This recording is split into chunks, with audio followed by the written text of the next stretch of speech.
Welcome, আবারও আমার লাঞ্চের থালি নিয়ে হাজির আছে ভাত, শুক্তো, কোয়াশের ডোগা, দই কাতলা, মুসুর ডালার চাটনি। So let's start. সবার আগে আমি শুক্তো দেখিয়ে নিচ্ছি। এটা ছিল লাউয়ের শুক্তো।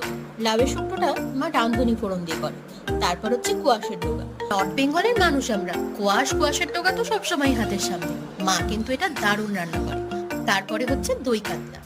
দই কাতলাটা এত ভালো হয় না খেতে, কি বলবো। আমি এই রেসিপিটা খুব তাড়াতাড়ি তোমাদের সাথে শেয়ার করব, চাইলে তোমরা কিন্তু চেক করে নিতে পারো। মাছটাও ছিল তেমনি দারুণ টেস্টি। এই দই কাতলা হলে যেন আর কিচ্ছু লাগে না। মাছটাও যেমন ভালো ছিল, তেমনি মাছ ঝোলটা দারুণ করেছে, ফাটাফাটি একদম।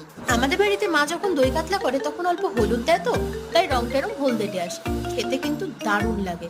তারপর লাস্টে অল্প মাছ দিয়ে ভরিয়ে ঝোলটা খেয়ে নিলাম, দারুণ লাগছে। আর আমার রোজকার মতো ডালের মধ্যে লেবু দিয়ে অল্প খেয়ে নিলাম, আর শেষে তেঁতুল দিয়ে টমেটো চাটনি, দারুণ হয়েছিল। তো যাই হোক, এই ছিল তো আমার lunch. What was your lunch? By.